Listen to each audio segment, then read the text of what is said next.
Hello everyone. Good afternoon, everyone. We are back here again with another series today. So we've been talking about diabetes this entire month of November, and today is the last session of this series about diabetes. So we thought that we'll go with your favorite topic about understanding diabetes and lifestyle for families. क्योंकि हम हमेशा सोचते हैं कि diabetes तो आ गई, अब families में कैसे प्रिवेंट करना है, क्योंकि फैमिली हिस्ट्री है तो डॉक्टर पूछते हैं और हमारे चांसेस ज्यादा बढ़ते हैं. करेक्ट, बिल्कुल. अब जैसे कि चांसेस ज्यादा किस तरह से बढ़ते हैं, दो तरह के डायबिटीज हैं, type 1 and type 2. Type 1 diabetes में अगर मदर फादर दोनों को डायबिटीज है तो होने वाले बच्चे को डायबिटीज होने के चांसेस बहुत ज्यादा हाई हैं. लेकिन वही टाइप 2 में ऐसा है कि अगर पेरेंट्स को डायबिटीज है तो बच्चे में वो जीन्स में आ गया, लेकिन उसको हम करेक्ट कर सकते हैं by just improving the lifestyle modifications. तो टाइप 1 वालों को बहुत ज्यादा कॉन्शियस रहने की जरूरत है, लेकिन टाइप 2 डायबिटीज वाले जिनके बच्चे होने वाले हैं उनको अपनी लाइफस्टाइल मॉडिफिकेशन करने की जरूरत है. मदर्स को अपने खाने पे ध्यान देने की जरूरत है. स्पेशली जैसे ही उनको पता चलता है कि वो प्रेग्नेंट है, सबसे पहले अपने आप को सेव करने की कोशिश करें जीडीएम, जो कि जेस्टेशनल डायबिटीज है, उससे. तो ये जो हमारे जीन्स में और जो हमारी फैमिलीज में डायबिटीज चली आ रही है, उसके लिए इम्पोर्टेंट ये है कि हम घर, जिससे बोलते हैं ना प्रथम पाठशाला, तो उसमें हम बच्चों के लिए, एल्डर्स के लिए सबसे पहले एग्जाम्पल सेट करना शुरू करें कि what we can do, what planning we can do. Correct. अब जैसे हमने बात करी, हम सब कुछ अक्सर ब्लेम कर देते हैं क्योंकि जेनेटिक है, फैमिली हिस्ट्री है, तो हमें तो होगा ही. पर अब हम as we are looking around और आफ्टर कोविड हम देख रहे हैं बच्चों में भी, and even in the past few years बच्चों में, because obesity is increasing, type 2 diabetes cases जो कि पहले सुनने में कम आते थे. बच्चों में जब डायबिटीज होती थी तो ज्यादातर टाइप 1 ऑटो इम्यून जो डिजीज रहती है उसका ज्यादा प्रेवलेंस देखा जाता था. लेकिन अभी क्या हो रहा है, with the sedentary lifestyle and eating habit, irregular eating habits, and inclusion of more processed food, etc., there is increase in type 2 diabetes even among children and adolescents. तो सिर्फ ये लेबल कर देना कि फैमिली हिस्ट्री है तो आएगी, अगर फैमिली हिस्ट्री भी पहले भी होती थी तो अगर जेनेटिक्स में भी था तो it was after 50-60 years of age. Now this has come down to 15 years. So we cannot ignore what's happening around us. We need to take action. And even जैसे अब हम फरा बहुत सारे टाइप 1 डायबिटीज के पेशेंट्स को भी देखती हैं और उसमें उन्होंने देखा कि एटलीस्ट उनकी डोजेज वो कम करवा सकती हैं. करेक्ट. या इंसुलिन डोजेज हम कम कर सकते हैं. हम खा क्या रहे हैं. अब क्या होता है कि जिनको टाइप 1 डायबिटीज है उनको तो इंसुलिन लेनी है और अपनी डाइट मैनेज करनी है, लेकिन होता क्या है कि वो डाइट मैनेजमेंट ही ठीक से नहीं हो पाता, क्योंकि डिपेंडेंसी पूरी आ जाती है इंसुलिन पे कि ठीक है मैं ये खा लूंगा और मैं इंसुलिन तो लगा ही रहा हूं ना, तो क्या हुआ, जहां मैं 10 यूनिट ले रहा हूं वहां मैं 14 यूनिट ले लूंगा. But it's not like that. Eat healthy, and अगर आप इंसुलिन अपनी डोजेज कम कर सकते हो, हम टाइप 1 में इंसुलिन हटा नहीं सकते लेकिन डोजेज कम कर सकते, डिपेंडेंसी कम कर सकते, बिकॉज इंडिया में जिनको टाइप 1 डायबिटीज है, हमारी इस कंट्री में ज्यादातर लोग मिडिल क्लास ग्रुप में हैं और इंसुलिन इज क्वाइट कॉस्टली. तो अगर हम अपनी फूड करेक्शन करके इंसुलिन डोजेज कम कर लें तो उसमें क्या बुराई है. और हम लोग ये सोचते रहते हैं कि एक अगर बड़े लोगों को भी डायबिटीज हो गई तो क्या हो गया, एक गोली तो खानी है, एक मेडिसिन तो है, तो क्या हो गया, ले लेंगे, अब से आगे खाते रहेंगे. पर आप ये भूल रहे हैं कि जब डायबिटीज हो गई और ब्लड शुगर फ्लक्चुएशंस बॉडी में हो रही हैं तो एक टैबलेट के आगे रिस्क जो है कि हमें बार बार हमारे ऑर्गन्स रिस्क पे, हमारी आईज, हमारा हार्ट, हमारे नर्वस सिस्टम जो कि हमारी सेंसेशंस फील करता है, there is so much more. It's not just about कि एक tablet, yes that tablet will help you manage and over the period of time you may need multiple tablets. So आज करें या कल करें, आज टाइम रहते वो चेंजेस कर लें या कल वो मजबूरी आने पे करें, choice is hours, right. And specially after Covid, तो अगर हम आज अपनी चीजें सुधार सकते हैं तो हम सुधार लें, क्योंकि इंडिया, हमें प्रिवेंशन भी देखना है, हमें अपनी इम्यूनिटी का ध्यान भी रखना है। और हमने जैसे लास्ट टाइम भी बात करी थी पिछले 2 सेशंस में कि कॉम्प्लिकेशंस बढ़ती हैं, और कोविड ज्यादा उन लोगों में कॉम्प्लिकेशंस लाया जो डायबिटिक थे, जिनकी शुगर लेवल्स इम्बैलेंस थी, because they are more prone to these kinds of conditions and adversities. Correct. तो अब हमको शुरू कहां से करना है? What are the changes that we need to bring so that we can create good environment not only for us but for our children, for the entire family? Correct. तो उसमें सबसे पहली बात आज हम जो करेंगे वो है प्लानिंग। अब हम लोग सारे जब कहीं शादी पे जाना होता है तो कपड़े डिसाइड करते हैं, ज्वेलरी डिसाइड करते हैं, मेकअप डिसाइड करते हैं, पर अगर हम ऐसा ही अच्छा अटेंशन एक वीकेंड पे अपने खाने का एक टाइम टेबल बनाने के लिए कर लें तो it can save us from lot of extra expenditure, it can make our diet very very healthy, help us to plan and have a stressless system of cooking and preparing your food. तो अगर Sunday को मान लीजिए आपने एक 15-20 minute आधा घंटा लगा के एक प्लान बना लिया कि भाई मंडे को नाश्ते में क्या बनेगा, ट्यूसडे को क्या बनेगा, ऐसे, और उसी तरह आप सामान ले आके रखा घर पे कि भाई आज मैंने अगर ये दालें खानी है तो या संडे को सांभर बनाना है नेक्स्ट संडे या नेक्स्ट सैटरडे तक, तो उस तरह आप वो चीजें प्रोक्योर करके रख सकते हैं। And it's easy for you to comprehend also, if you have a cook you let them know आपने कुक करना है तो आप एटलीस्ट उस तरह प्रिपेयर करके रख सकते हैं। इस सब से क्या होगा कि अगर हमारा एक 15 मिनट 20 मिनट का जो संडे को टाइम लगा, उसके बाद हमें ये मालूम है आज मैंने क्या बनाना है, आज क्या तैयारी करनी है, तो वो जो ईटिंग आउट और अर्जेंट ऑर्डरिंग एपिसोड्स हैं वो कम हो जाएंगे। करेक्ट। बार बार जैसे हम सोचते हैं अरे अब क्या बनाएं, अरे अब तो आज तो ऑफिस आने में देर हो गई, आज तो ट्रैफिक मिल गया, अब तो टाइम नहीं है, चलो कुछ ऑर्डर कर लो, तो कुछ भी ऑर्डर कर लो।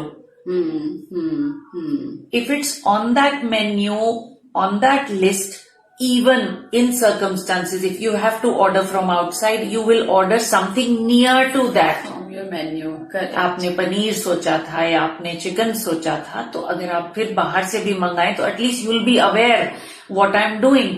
So this little planning of the menu.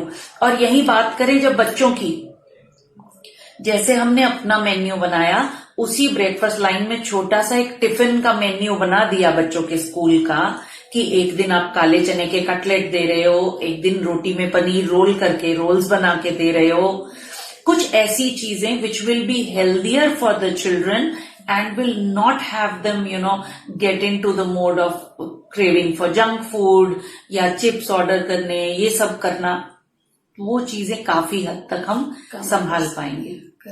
नहीं ऐसे तुम बताओ ना, स्प्राउट्स वगैरह का, जैसे हम स्प्राउट्स के कटलेट्स बना सकते हैं। कुछ लोगों को स्प्राउट्स पसंद नहीं होते, लेकिन स्प्राउटेड दाल का चीला बन सकता है, आप उसको कटलेट के फॉर्म पे खा सकते हो, आप उसको रोटी में स्टफ करके दे सकते हो, बच्चों को पता भी नहीं चलेगा कि स्प्राउट्स। एंड स्पेशली जब विंटर्स में शायद वो ठंडे सैलेड्स खाने का मन नहीं करता है, तो तब आप स्प्राउट्स की उसमें वेरिएशंस लाओ।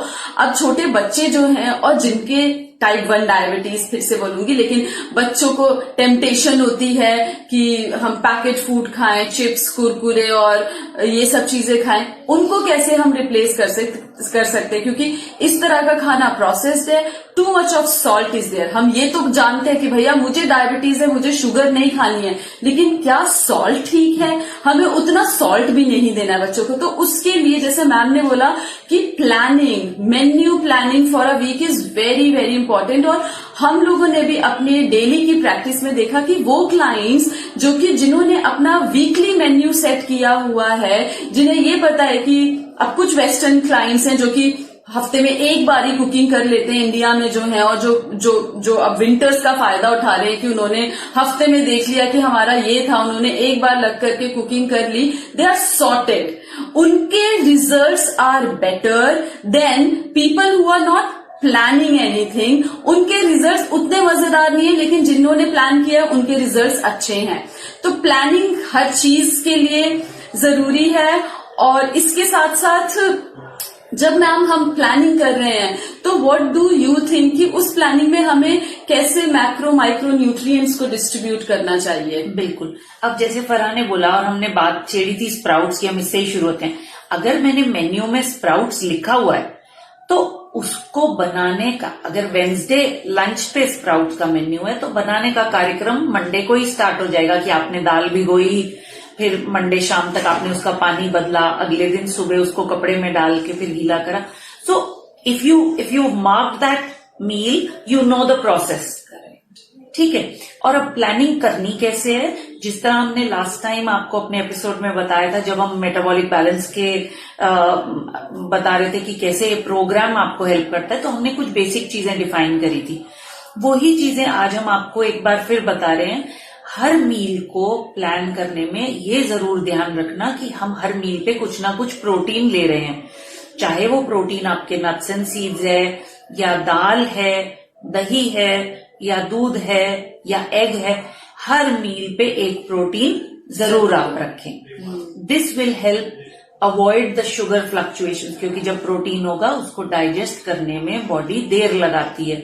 तो मैम अब यहाँ पे एक क्वेश्चन, ऐसा लोग भी बोलते हैं कि मुझे डायबिटीज है, मेरा यूरिक एसिड बढ़ा हुआ है, मेरे किडनीज पे आ जाएगा, तो मैं दाल नहीं खाऊंगी, मेरे को दाल हटा दो। Is this okay? बहुत सारे वेजिटेरियंस ये सोचते हैं कि हम ये हटा दें दाल। और यूरिक एसिड के इंडिया में मेजर रीजंस हैं लेस वाटर इनटेक, अम्पीन फ्रूट सैलेड्स, बहुत सारा fruit salad, sugary drinks, juices, वो सब हमारे लिवर को इम्पैक्ट करते हैं, उसके बाद हमारी किडनीज को इम्पैक्ट करते हैं, जिसकी वजह से यूरिक एसिड ज्यादा है। इंडिया में बहुत कम केसेस हैं जहाँ एक्चुअली दाल पर से is responsible for your uric acid. ठीक है। अगर कहीं कोई कंडीशंस में कोई डायबिटिक है और उसका यूरिक एसिड हाई है, उन्होंने दाल की फ्रीक्वेंसी थोड़ा हफ्ते में, मतलब 7 दिन ना खा के 5 दिन कर दिया या कुछ, that may help bring down, but it's also important to curb the other conditions which I mentioned. Sugary drinks, juices, जो दिन भर के multiple cups of चाय है, वो सारे को भी कम करना जरूरी है। और अक्सर हम लोग सोचते हैं अब हम उम्र से कि अब तो ज्यादा दाल नहीं जरूरत, गैस बनेगी, ये होगा वो होगा।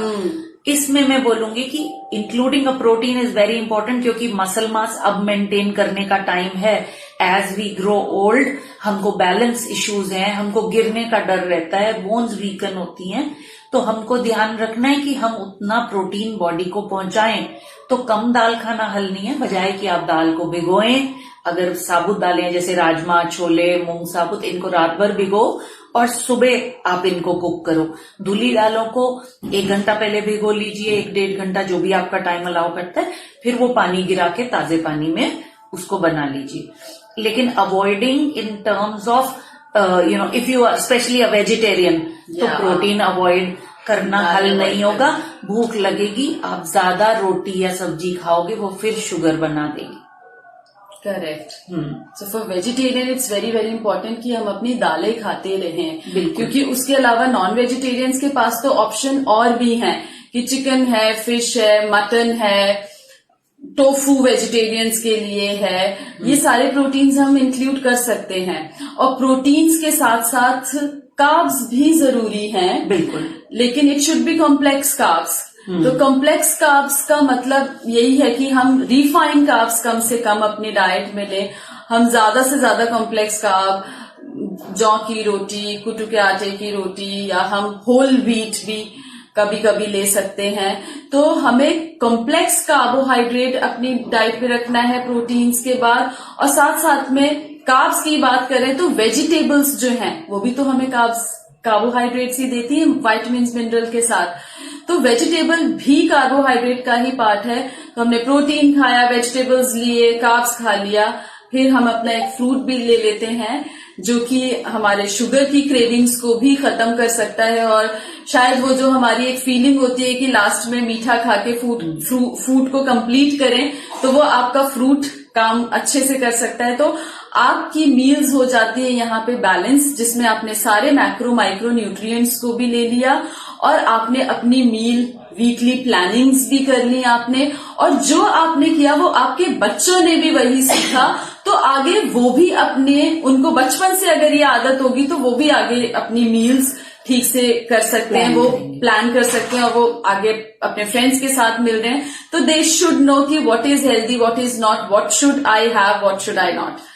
सो दिस इज इम्पोर्टेंट। सो जैसे फरा कॉम्प्लेक्स कार्ब्स की बात कर रही थी, हमने बोला हम ओट्स का चीला बनाते हैं, या हम बकव्हीट कुट्टू का आटा यूज करते हैं, या सामक के चावल यूज करते हैं। ये सारे ग्रेन्स हमारी शुगर की फ्लक्चुएशन को बचाते हैं क्योंकि they are high in fibre. तो अगर हम जौ के आटे या जौ के दलिये की बात कर रहे हैं, या जैसे सामक चावल जैसे मैंने कहा, या होल व्हीट है तो वो होल व्हीट जिसमें अच्छा फाइबर इंक्लूडेड है, डिप्राइव नहीं। ये मत सोचिए कि अगर शाम को स्नैक का टाइम है तो बस वो मैदे और तले हुए में ही सब स्नैकिंग होगी। अगर हम पहले से प्रिपेयर करके रखते हैं, तो जैसे हमने बात कर रहे थे, हम पहले की स्प्राउट चाट बना ली शाम को। अगर आप कुछ भुजे चने की चाट बनाते हैं, उसमें खीरा टमाटर काट के, मतलब कुछ हेल्दी ऑप्शंस सोचे जा सकते हैं, बजाय कि हम हर वक्त शाम का समय आया तो चलो मैदे के साथ घोल के कुछ भी हम या पिज्जा खा रहे हैं या नूडल्स खा रहे हैं। मान लीजिए बच्चों को कभी हफ्ते में वो भी अगर पसंद है, और कोई डायबिटिक है घर में, तो हम बकव्हीट नूडल्स, जो कि सोबा नूडल्स आते हैं, जैसे buckwheat noodles with some good protein, either adding paneer to it, vegetables to it, उसको भी हम अच्छे रूप में बना सकते हैं। ऐसा नहीं कि अगर किसी का मन है तो there are ways to make it healthier now. Market में अब इतनी चीजें हैं कि आपको डिप्राइव नहीं फील करना होगा, लेकिन सेंसिबली प्लान करके हम आगे बढ़े तो we can save sugar fluctuations. Correct. Diabetes में अब जब हम प्लानिंग की बात करें मैम, तो फिर अभी क्योंकि मैं किसी क्लाइंट से मिली तो उन्होंने मुझे एक क्वेश्चन पूछा कि चावल अच्छे हैं या नहीं, हम चावल खा सकते हैं या नहीं खा सकते हैं। हम भी यहाँ पे कॉम्प्लेक्स कार्बोहाइड्रेट्स की बात कर रहे हैं कि कॉम्प्लेक्स कार्बोहाइड्रेट खाएं, और जितने भी डायबिटीज के, मुझे लगता है कि जो भी हम अगर कन्वेंशनली या अपने पास्ट में जाकर देखें तो कुछ जगहों पे ये है कि डायबिटिक डाइट मतलब उसमें फिर चावल नहीं जाएंगे या आलू नहीं जाएंगे। तो what we are doing in this ma'am? So अब आप ऐसा है, अगर आप बासमती राइस लेते हो, गुड क्वालिटी बासमती राइस का भी ग्लाइसेमिक लोड लो रहता है, बहुत हाई नहीं है। But the point again is आप उसको कंज्यूम कितना कर रहे हो। अगर हम प्लेट भर के चावल और उसके ऊपर आधी कटोरी जितने राजमा डाल रहे हैं, तो वो तो आपकी शुगर बढ़ाएगा ही बढ़ाएगा। Instead if you take a good big bowl, soup bowl, like ऐसा बड़ा सा बोल में राजमा लिए और उसमें एक छोटी कटोरी चावल लिए, धीरे धीरे डाल के खाए, which will help you get the taste, suffice you also. तो डिपेंडेंसी मील में जो हमारा चावल था वो साइड डिश की तरह रहे, वो मेन नहीं बने। मेन हमारा प्रोटीन और वेजिटेबल सैलेड पे फोकस हो, फिर साथ में थोड़े चावल खाए तो वो दिक्कत नहीं करेगा। फिर there are substitutes like red rice poha. Normal white rice poha की जगह अगर आप ब्रेकफास्ट में रेड राइस पोहा लेते हैं तो उसको एक बार की बजाय केवल 2 बार गीला करना होगा पानी के नीचे, बट लेकिन it gives you more fibre. Correct. It's so छोटी छोटी चेंजेस हैं, लेकिन ये कॉम्प्लेक्स चेंजेस हम ला सकते हैं। करेक्ट। और जैसे फरा ने बोला सब्जियों का, तो अगर मान लीजिए आपने मेथी की सब्जी बनाई, उसमें 1-2 आलू खाए और साथ में भर कटोरी दही आपके पास था, that will not spike your sugar very high. Don't just attempt कि हम आलू की सब्जी, तरी वाले आलू और रोटी, अगर आप ये खा रहे हो देन डेफिनेटली आपकी शुगर स्पाइक करेगी। तो कहने का मतलब ये कि प्रोटीन्स अपनी डाइट में हमें जरूर रखना है, क्योंकि अगर हम प्रोटीन्स कम करते हैं या प्रोटीन्स हटा देते हैं, हम सिर्फ कार्बोहाइड्रेट पे डिपेंड करेंगे फिर, और जहां हमने कार्बोहाइड्रेट्स खाए नहीं वहां पे हमारे शुगर फ्लक्चुएशन देखने में बिल्कुल मिले हैं। जैसे कि आजकल वो ग्लूकोज मीटर पैचेस वाले आ रहे हैं, अगर कोई लोग यूज करते हैं तो उन्होंने अपने उसमें देखा होगा, बड़ा क्लियर कट है कि जहां आप कार्ब्स खा रहे हैं वहां पे शूट होती है शुगर एकदम से, और वो आपको ग्राफ्स में दिख रहा है कि what you are eating and कैसे आपके ग्राफ्स में फ्लक्चुएशंस हो रही हो। जहां आपने प्रोटीन्स खाए जिसमें आपके फैट्स भी अच्छे हैं, उधर कैसे धीरे धीरे आपकी फ्लक्चुएशंस हो रही हैं। सो और बात है फैट्स की। हाँ, ऑफ कोर्स जब हम बात करें तो ऐसा नहीं है कि आपको डायबिटीज लेबल कर दिया गया, अब आपको यस वेट लॉस करना है, लेकिन ऑयल्स को कंप्लीटली आपको रूल आउट कर देना नहीं। अगर कुछ दिन के लिए रोका जाए, जैसे कि हम मेटाबॉलिक बैलेंस में नो ऑयल फेज करते हैं, that's a particular time period and that's for adjusting the inner metabolism. Overall इस डाइट में सिवाय पहले 2 हफ्ते के we don't stop you from oils. तो अच्छे फैट्स हमारे लिए इम्पोर्टेंट है। और अब इंक्लूड क्या करना है, सो 3 tablespoons ऑफ ऑयल और घी we allow in a day. जैसे इन 3 चम्मच में से 1 बड़ा चम्मच घी हो सकता है, 2 बड़े चम्मच मस्टर्ड हो सकता है, नहीं तो 1 बड़ा चम्मच मस्टर्ड, 1 बड़ा चम्मच वर्जिन ऑलिव ऑयल आप यूज कर सकते हैं। मुद्दा ये है कि different variety of oils, but they also should enable the omega 3 intake. अगर स्पेशली आप वेजिटेरियन हैं तो मस्टर्ड ऑयल में बनाइए अपनी बीन्स या मेथी की सब्जी या गोभी की सब्जी, ताकि आपको ओमेगा 3 जो plant ALA alpha linolenic acid है वो आपको मिल सके। तो फैट्स भी इंपॉर्टेंट है, फैट्स को छोड़ देना नहीं, क्योंकि जहां आप प्रोटीन नहीं लोगे, फैट नहीं लोगे, तो ज्यादा रोटी की भूख लगेगी, फिर हम चीजें ढूंढने जाएंगे कि फ्रिज में से अब क्या निकाले, अब कुछ मीठा खा ले, अब क्रेविंग बढ़ती है तब। करेक्ट। ओके, हम डाइटिशियंस मैम बड़े ही बदनाम होते हैं कि हम सिर्फ डाइट की बातें करते हैं। तो this is not only about the diet, हम ट्रीट मील्स भी अलाउ करते हैं। एंड इवन जो लोग जिनको डायबिटीज है उनको भी ट्रीट मील अलाउड है। आप हफ्ते में 1 बार कोई भी एक मील एज अ ट्रीट मील ले सकते हैं, लेकिन हाँ, पूरे दिन को ट्रीट डे मत बनाइए, पर कोई एक मील ट्रीट मील जरूर रख लीजिए जिसमें फिर से आप अपने प्रोटीन से स्टार्ट करिए, प्रोटीन्स पे ध्यान रखिए, एक प्रोटीन जरूर हो, वो प्रोटीन मत छोड़िए। आप अच्छे से अपना पानी पीजिए, आप अच्छे से अपने खाने को चबाइए, और अगर कोई अल्कोहल लेता है तो कम से कम अल्कोहल पे कॉन्सेंट्रेट करें, maybe 1 drink for your 1 treat meal and that's it. And also remember, अगर जब भी आप अल्कोहल ले रहे हैं, खाली पेट अल्कोहल मत लीजिए। Make sure that you have some nuts और सम पनीर और some chicken, some protein even before the first sip of alcohol. बहुत सारी अल्कोहल बिना फूड के लेने से वो लिवर को और बैडली हिट करेगी। Sip your drink very slowly and as Farah said, contain your yourself नहीं कि ट्रीट मील हमने बोल दिया तो आप गए और शुरू है अपने फ्रेंड्स के साथ endlessly. Please don't do that. Take care of your health. Enjoyment is a part and you can enjoy only when you are healthy. आप बीमार हो गए या आपको तकलीफ हो गई तब आप नहीं इंजॉय कर पाए। So think about longer term, कि थोड़ा थोड़ा लॉन्ग टर्म तक इंजॉय कर पाए, ना कि आज इंजॉय करो और कल फिर हम कॉम्प्लिकेशंस झेल रहे हैं। ऐसा कोई काम ना करें हम। करेक्ट। सो डाइट के बाद इम्पोर्टेंट जो है, जो स्लीप, जिन लोगों को डायबिटीज है उनमें स्लीप इश्यूज भी हम लोग बहुत ही ज्यादा देखते हैं कि जहां पर इंसुलिन और ग्लूकोज बढ़ा, लोगों को रातों को नींद नहीं आ रही है, स्लीप डिस्टर्बेंस है। अब स्लीप डिस्टर्बेंस भी टाइप 2 डायबिटीज या टाइप 1 डायबिटीज का एक सिम्टम ही है। वो क्यों हो रहा है? क्योंकि आपकी बॉडी में इम्बैलेंस ऑफ इंसुलिन है। तो उसको हम कैसे ठीक कर सकते हैं? उसके लिए भी फूड हेल्प करता है। बिल्कुल, हम अपना फूड, जैसे हमने बोला, हर मील पे प्रोटीन, कॉम्प्लेक्स कार्ब्स, फैट्स बराबर में हो तो हमारी स्लीप भी अच्छी हो सकती है। और डाइट के अलावा अगर आप अपना एक रूटीन, जैसे मैंने पहले ही बोला, एक प्लानिंग हफ्ते भर के शुरू में हमने खाने की कर ली, और एक रोजमर्रा की प्लानिंग कि okay this is my cut off time, I am going to remove the phone, I am going to put away my tablet और स्क्रीन टाइम, और अब मैं लेटने की तैयारी करो। आप लाइट ब्रीदिंग करो। अगर आपको नींद आने में डिफिकल्टी है तो मेडिटेटिव म्यूजिक आप चला सकते हैं, या स्लीप गाइडेड मेडिटेशन आप सुन लीजिए, सुनते सुनते आपको नींद आ जाए।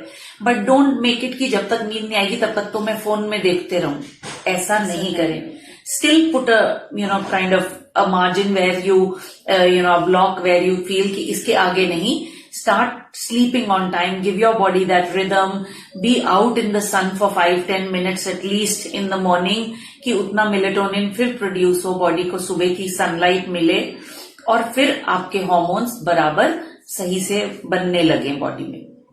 Correct. और ये सब करने के लिए हमको एक्सरसाइज करनी है। हाँ। अब एक्सरसाइज भी इम्पोर्टेंट है क्योंकि बेटर एब्जॉर्प्शन ऑफ इंसुलिन के लिए भी एक तो एक्सरसाइज का होना जरूरी है। जो हमने dietary macro micro nutrients, proteins, fats की बात करी, उसको भी तो हमें कहीं ना कहीं यूज करना है। हमें अपना लीन मसल वेट इंप्रूव करना है। जो हम खाना खा रहे हैं उसको अगर हम एक्सरसाइज के साथ कंबाइन करेंगे तो हम अपने लीन मसल वेट को भी ठीक रख सकते हैं। So exercise is important. And then comes the very important blood tests. So हम blood test में क्या कर सकते हैं? पहला सबसे तो ये कि हमें डायबिटीज है, सेल्फ मॉनिटरिंग ब्लड ग्लूकोज करना है हमें। उसके अलावा हमें क्या क्या टेस्ट करने हैं? देखो, अगर हम अभी फैमिली हिस्ट्री जैसे हमने बात शुरू करी थी, फैमिली हिस्ट्री है तो हर इंसान को कम से कम साल में एक बार अपना fasting blood glucose HbA1c check करा लेना चाहिए। if the blood results start showing that your fasting blood sugar is going above 100, ठीक है, तो आप अपना प्री डायबिटीज में आने लगे अगर, तो कम से कम साल में 2 दफा चेकअप कराइए।